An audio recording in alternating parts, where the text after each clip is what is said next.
तुम्हाला माहिती आहे का म्हणजे जर तुम्ही 10 रुपयेवाले 5 ओरिओचे बिस्किट घेऊन मिक्सर जारमध्ये या पद्धतीने तोडून ॲड केले, नंतर यामध्ये पाव वाटी इतकं तेल, 1 वाटी इतकं दूध ॲड करायचं, गरा वाटून घेऊन या पद्धतीने स्मूथ पेस्ट तयार करायचं. नंतर इनोसाचे ॲड करायचं, एकदम हलक्यात मिक्स करायचं आहे.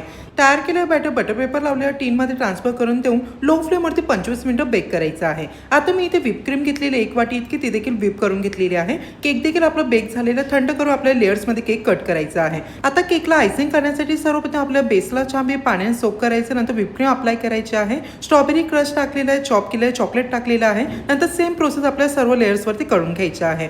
सर्व लेयर्स लावल्यानंतर आपल्या केकला फायनल आयसिंग करायचे. साईडने डिझाईन देखील करू शकता. नंतर चॉकलेटने पूर्ण केक मी इथे कव्हर करून दिलेला आहे. तसं केकला मी नंतर यामध्ये फायनल डिझाईन देऊन घेतलेली आहे. खूपच सुंदर असं एकदम परफेक्ट बेकरी स्टाईल आपला ओरिओ ब्लॅक फॉरेस्ट केक तयार झाला. नक्की ट्राय करा. व्हिडिओ आवडला तर व्हिडिओ लाईक करा, कंजूसी करू नका. आपल्या पेजला प्लीज सबस्क्राईब, त्याचं फॉलो करा. चला म्हणजे पुन्हा भेटूया. हर हर महादेव.